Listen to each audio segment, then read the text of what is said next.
Welcome to the Jeremy Mullins podcast. I am Jeremy, your host, and I'm here today with my co-host Reno.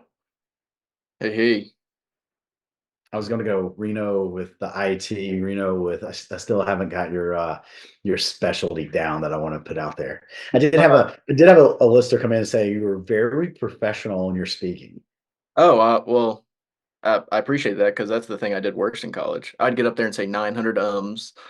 Um, I guess enough presentations with H2F and just military in general. You Yeah, and learn. well, and I think this is it's one of the things we always talk about, like that you're comfortable, right? Yeah, Because yes, you are asking me some questions, you're always researching when we're talking about things, but like in the sense of your job with this, like you know what you're doing, right? yeah. The editing part, the you're listening to the audio, like all that stuff's your comfortable zone. So I think that comes out, and when you're having the conversation, even though you're not the SME on the topic, right? Mm. But the cool thing is, I think, especially now with our relationship, you're hearing me educate on this so much, like you could almost put it on repeat. I'm gonna learn. Awesome. Today is one of my most probably exciting topics to talk about, even though it's overlooked, right? And anyone's downloaded it, I mean, you looked at it, well, the benefits of walking is the topic of today's podcast. And I've always said this, and I'll stick with this.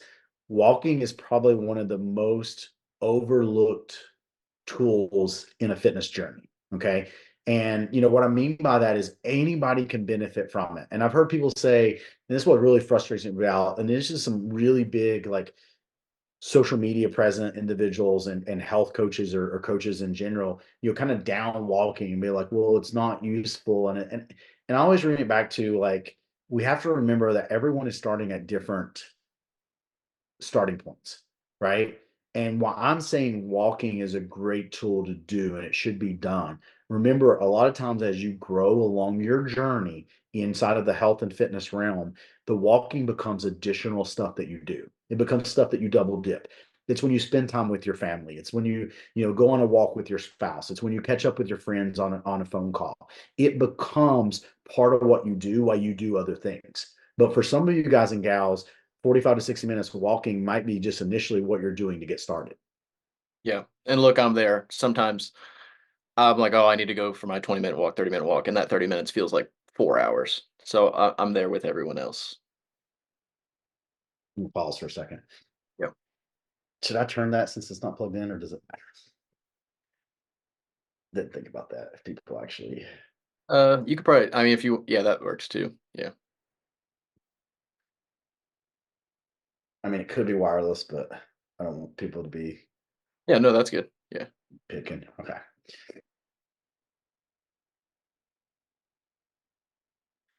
All right. So you were just talking, right? Yeah, I'll just say it again. So I'm kind of right there with everyone else. Like when I see I need to go do 30 minutes of cardio or just walking in general, like it feels like it's 4 hours long instead of just being 20 minutes. Like I'm right Yeah. there with everyone else. It just feels like it's the hardest thing ever. Well, I think, the one thing I want to start with is just the recommendation. I encourage that everyone walks 45 to 60 minutes every single day. This being more of a daily habit than structured exercise. But in the beginning, it might be structured exercise for some individuals because you might be to a point where you're detrained that walking is going to increase your heart rate, where you're going to get cardiovascular benefits out of just going for a walk, right? So I don't want to down like in the beginning of someone's journey that your 45 to 60 minutes can't not be a workout. I want you to understand you could be tired from it. It could be exertion. Maybe you're recovering from injury. Maybe you've just taken time off or never worked out. Like it can be your cardio workout for the day. Okay. But for most people, the reason that I prescribe it inside of routines is as an additional movement to increase calorie expenditure in someone's fat loss journey. Because the more walking that I can get in those individuals, the more body fat that I can pull off them in that given amount of time. And is it always kind of your recommendation to set a time limit rather than a distance limit? Yes, it has been. And I've done distances in the past, I've done steps in the past, but what I found is, the problem with, doing, a certain distance is, you know, how people track it, right? And what I've really come to is this walking can be broken up as needed. So I really want to become just a daily habit where people are working this into a day, secondary to just how we live our lives. Like you think of most people, they have desk jobs. So if we could get up and do, 5, 10 minute walks throughout the day, boom, you've got 50 minutes in. And I don't want someone to have to stress about, well, what's the distance on that, right? So I've really went to just purposely walking, right? 45 to 60 minutes on purpose. The other thing I do and like to recommend that is a lot of people will do steps, but unfortunately, like some wearables will track additional steps based on your wrist movement, based on just typing, that type of stuff. So if you're looking at just steps in this case, it might not be as beneficial as focusing in on, hey, shoot for 45 to 60 minutes of purpose walking a day. And with that being said, listing some benefits out of walking. And remember, I've used this in all athletes, in all clients I've worked with, from soccer moms to athletes to power lifters, because I could program walking for a power lifter as a recovery, right? I might add a little bit of load to them, pull a sled backwards, right? Promotes recovery in them, but it's walking at lower intensity so they can recover. But some of the benefits include, but not limited to, reduce risk of heart disease. So we look at people who walk, every day as they age, they have a lower risk of heart disease or lower risk of having MIs. We have an increase and improvement in blood pressure. We have decrease in blood glucose levels. There's plenty of data out there that shows, like if you go for a walk post meal, that you have lower blood sugars, secondary to that meal, no matter what the carbohydrate load is, right? So, for example, someone ate 150 grams of carbs at one setting, then their blood glucose levels would be a certain number based on that. If they go for a walk after that, eating the same 150 grams of carbs from the same source of carbohydrate, then relatively those blood glucose markers would be lower, right? So that's a great benefit that someone could add in, especially like holiday season when maybe you overeat a little bit of those carbohydrates. Go for a 15, 20-minute walk after it, and it helps, kind of stave off the damage that could have been done from that increase in that carbohydrate load. Enhances your well-being. And I say this from the standpoint of like, our bodies are meant to move through space. If you think about it, going back to hunter and gatherer, like we're meant to move. I know for me, mentally and physically, I just feel better the more that I walk. If I'm not able to walk for a couple of days because of travel or, going to, like we have this in the military, unfortunately, a lot, like travel, and then we're at the conference, or we're at the training where unfortunately it's death by PowerPoint, right? And you just don't get a lot of movement in, even though we can go train for an hour exercise wise, either in the morning or late in the evening, but we're just not getting that daily movement in. We're just sitting. I really notice it mentally for me. I'm more sluggish. I don't have as sharp as quote mental acuity as I normally would. There's also been, looking at data, decreased risk in osteoporosis, right? Because walking is weight bearing. And we mentioned this in I think in our resistance training, or maybe I can't remember, but if there's a benefit of being overweight, especially if you walk and you're overweight, is you will get good bone density inside your lower legs, right? And so the lower half of your body. So we see an increase in bone density in older individuals who walk, especially in the lower body, and then a decreased risk in type 2 diabetes. So we start looking at some of these clinical conditions that we see, there is a lower risk of developing a chronic health condition with walking. And that's why to me, I recommend it to everybody at the 45 to 60 minutes a day, just from a health standpoint. Now, as we get into a little bit more and I answer some of your questions, I'll go into how I use it specifically for optimal fat loss when someone is on their journey trying to drop as much body fat in a given period of time as possible. And I'm kind of seeing right here, it's just I kind of have a little anxiety, and my wife kind of has a little bit too. And it's just along with everyone else, just that morning walk or just morning movement in general. I've noticed, even if I'm just walking around the house instead of just standing right in front of my computer, just walk around the house, go in the backyard or whatever, walk my dog, which I'm bad at.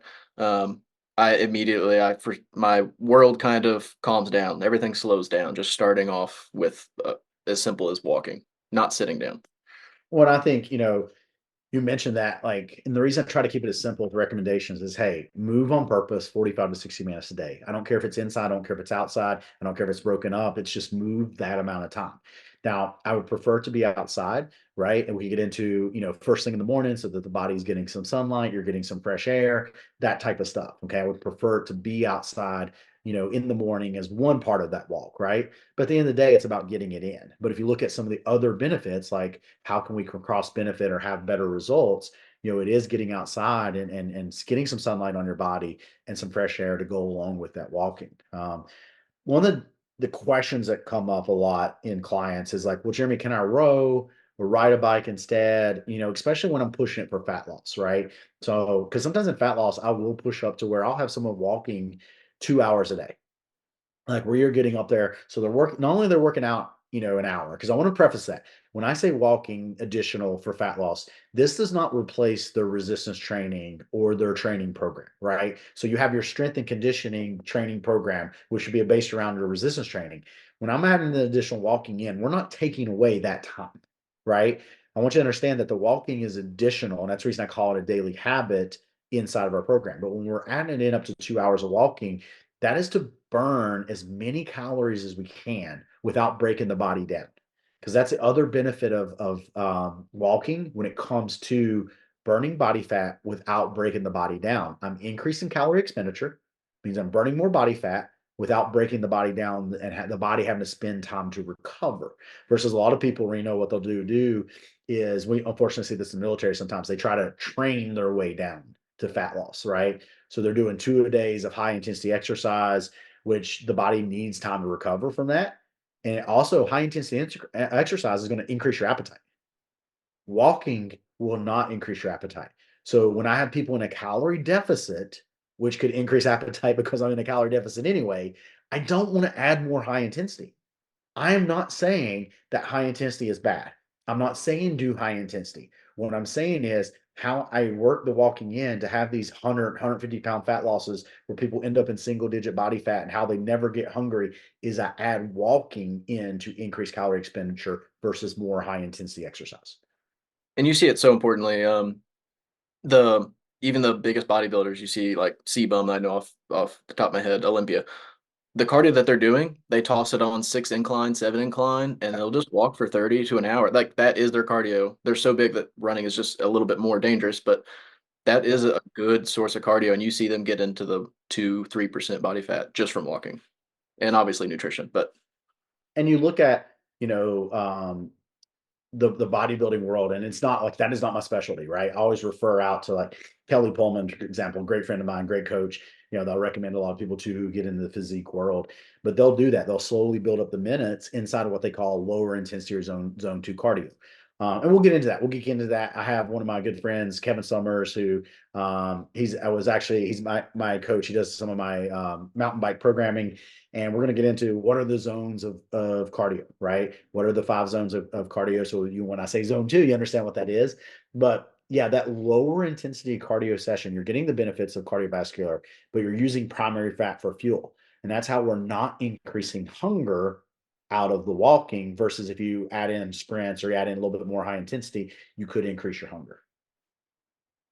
um, is there data behind it, or what's the reason behind it, like the benefit of it being an add-on rather than it just being the sole workout for the day? That's a great, I've never really looked at, the data on it. It's just been something that I've practiced over the decades. I used to have to call like walking grunt work. I had to make it fancy, right? Because people would be like, you just have people walk, right? But if we look at, once again, we break down what are our cardiovascular, heart rate zones and what, fuel are we utilizing for certain intensities, right? So it's okay, what fuel source am I utilizing at a certain percentage of heart rate? Well, we know if we walk, we're keeping those heart rates low. So we're primarily using that fat for fuel. Well, if I'm not using up blood glucose, I'm not using up muscle glycogen, then my body's not going to signal itself to replenish that, right? So a lot of times that keeps the hunger at bay versus when you start increasing into those higher intensities, you're going to have to refuel. And once again, I'm not saying that there's not a place inside your routine or inside a fat loss routine for high intensity. I'm not saying there's not a place in there, from the standpoint of doing zone 4, zone 5 training, but I'm speaking more for utilizing walking for overall health and overall fat loss is, that's where we look to increase it above that 45 to 60 minutes to a higher volume just to increase calorie expenditure.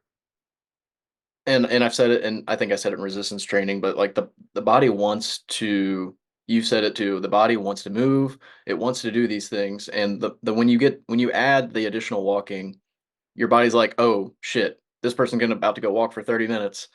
It's gonna have to start burning things, and over time, your body's gonna start adapting to those 30 minutes, and that's when you can start changing things. But like, it takes a while, and your body's wants to do those things. 100%. Like there's some side benefits out of it, right? Like maybe Mhm, you just don't feel like doing anything for the day and you go for the walk and you feel better afterwards. So you're mhm, still able to get your training session in. Like there's some things of that. But yeah, your body will adapt to it. That is a great thing, as we said. Your body will recover. So you do have to look at, if we're looking at, from the standpoint of just fat loss and increase in calorie expenditure through the walking. Once someone gets kind of used to, say, 3 miles an hour for an hour, what can we do? Right. Well, we got to increase the intensity somehow. I don't want them running yet because, once again, I want to keep the heart rate relatively the same. But the reality is, if you start walking at 3 miles an hour for an hour and you're detrained, that might be a little bit higher heart rate than someone who is trained. But after you do that for 8 weeks, now you're walking at 3 miles an hour for the hour, same pace, but a lot lower heart rate, right? So you're like, well, how do I increase calorie expenditure? I can walk a little faster. Okay, means you cover that distance faster. Or we could add a load. And we'll also start looking at that inside of someone's routine too, if we're looking at, increasing fat loss over a period of time, 8, 12 weeks. As once someone gets up to, like, and they say, Jeremy, I just can't walk more minutes. Okay, cool. Once you get to that point where I understand, hey, you got a job, you're working out 5 to 6 hours a week, plus I got you walking 2 hours a day. I understand there's not more time. That's when we'll start looking at adding a load. So you could wear a weighted vest, you could wear a ruck, or we could just walk a little bit faster, right? We could also look for an incline, right? This is where, maybe I do change that from a general recommendation of, hey, just get it in anywhere else, to maybe I tell the person, hey, can we move maybe 30 to 45 minutes of that walking? I know you're doing, 30 minutes in the morning, you walk at your lunch hour, you walk the dog for the other hour in the evening. Maybe we can move 30, 45 minutes of that to an incline on a treadmill at the gym. Okay. mhm. But the reason I don't like to do and tell people, yeah, do the 45 minutes at the gym, I don't want people spending hours in the gym forever. Yeah. Right. Like at the end of the day, when I try to educate, I try to look at what is the lifestyle that we can do that we can sustain over a long period of time. And I think everyone's gonna have a hill somewhere in the neighborhood around them Yeah. within it 100%. a quick driving distance, or walk to the hill and then spend majority of your walking time go up and down the hill, without the load or with the load, whatever you need to do. There's a hill near you to go find and rock that for a little bit. 100%. And remember, you don't have to make it hard out of the gate, right? So if we're looking at this as just extra movement to increase calories, extra movement in our daily routine, don't think you have to hunt out the hill or go get the best right away. That 30, or sorry, 45 to 60 minutes of walking, if you walk 3 miles an hour, that gives you 3 miles. That's an additional 300 calories that you're burning of body fat, right? So if I took someone the same size and they are on the same calorie plan, same amount of protein, their workout routine was the same, their sleep was the same, all things were the same, except for the one person walked an hour and the other person didn't, then you're looking at almost a 3/4 of a pound of body fat a week extra that person would lose. 300 calories a day, 7 days a week, 2,100 calories, right? A pound's roughly 3,500 calories. That person will lose that much more body fat than the person not walking. And it's just something that, once again, you can break up as needed. You can double dip it, take phone calls, answer emails, whatever you need to do. Spend time with your family. It's additional stuff that you can work into your routine that will pay dividends, not only short term in your goals, but also long term. And I know this was an older one of our first episodes, the habits one, but like one of my new things for the new year is like I'm gonna get my walking in, and then that's how if I'm doing social media or if I'm doing Hulu, that's my 1 hour time to watch those. Outside of that time, nothing. I mean, listen, that is a great way. So a lot of the people that are already working with the app, they understand a lot of times when I send video messages, it's me walking, because I've done the same thing. Like, so part of my, okay, Jeremy, you got to send video messages for at least an hour a day. Well, I go out and shoot those video messages as I'm walking, because it's not only making my mind be like I'm getting my hour walk in, but I'm using that time to shoot those videos. So once again, killing two birds with one stone. That's what I want people to incorporate in. And I get it, depending on where you're at in your journey, walking an hour might be hard for you, and that's okay. I understand that. But as you progress along this journey in 6 weeks, 8 weeks, 6 months, you're going to be able to walk and do other things. That's what I want you to understand. Okay. And if fat loss is your goal, then I'm slowly increasing you, getting you up there to that hour and a half, 2 hours of walking a day. Once again, it can be broken up as needed, really trying to increase that. Okay. So you look 2 hours a day at 6 miles a day, it's extra 600 calories a day. You're doing that over someone that's not doing it, even though you're cutting calories the same, you're putting in the same amount of work, you're losing over a pound of body fat more than them. You times that out over 8 weeks and 10 weeks, that's a big difference. And that's when I always say one of the quote and secrets to fat loss results when I work with people is I really get them to buy in and they trust me in that process of adding in the additional walking. Yeah. And I don't have this, but there are alternate, like if you I have a standing desk at home, if you have a standing desk at work, there are those little treadmills you can get for a couple $100. If it's like, oh, I can't get out for 10 minutes, I just don't have money. 100%. And the reason that, I say I don't, I want people to walk is, guys, what I've seen is a lot of people, but Jeremy, I'm just going to do the rower. And because they're motivated to lose weight and they start doing a rower for 45 minutes a day. Well, eventually they get tired of that because they have to go to the gym, do it, or they just don't do it.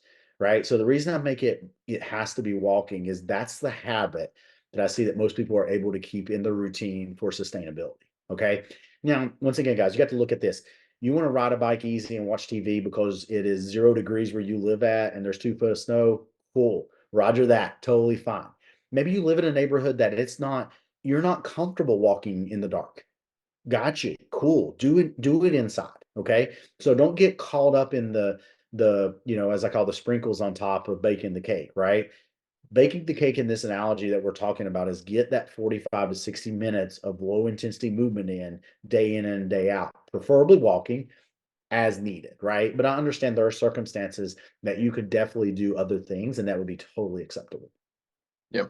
And it's kind of like my wrapping up point, but like a challenge for anyone else.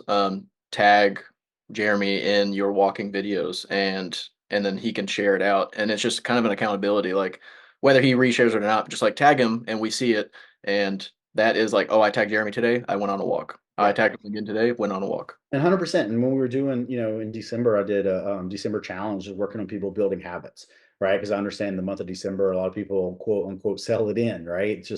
It's hard, right? When you're traveling to family, you're on the road a lot, depending on your situations, it can be hard. And I understand that. So I had people really focus on, and we built 3 habits. And the first one was, walk 3 miles a day. So we did put a distance time on it there. Could have easily been walk an hour a day, right? So we went walk for 3 miles, which could include running and rucking. Then we built that to consume 50 grams of protein at breakfast. We did a range there for smaller athletes, do 30 grams to 50 grams a day for breakfast. So that was the second habit. And then the third one was no screen time, 2 hours before bed. So just working on 3 habits over the course of December. And it was amazing at people messaging in and be like, man, this kept me on track, or this prevented me from gaining, or didn't know it was this easy to build habits, wherever the case is. So yeah, takeaway with it, guys, is every day for the rest of your life, try to walk 45 to 60 minutes.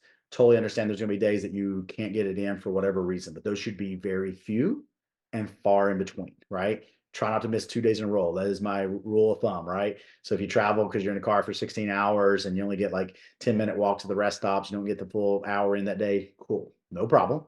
Just make sure you get it in the next day. Okay. 45 to 60 minutes. If you're looking at dropping body fat and you're really trying to drop as much body fat in a certain period of time, slowly work that up to walking up to 2 hours a day. Once again, maybe broken up as needed, slowly adding a load like a vest or a ruck or an incline to that walking. Cool. And for everyone, please like, share, subscribe to the podcast, share it out. We do see you. All of that listening and everything you're doing is super helpful. There also, if you don't like listening for some reason in the car, you can watch all of these on YouTube, the Jeremy Mullins podcast. Awesome. And we appreciate the support. If there's ever any topic, guys and gals that you want to hear, just let us know. We'll be more than happy to talk about it. And we will talk to you guys soon. See you.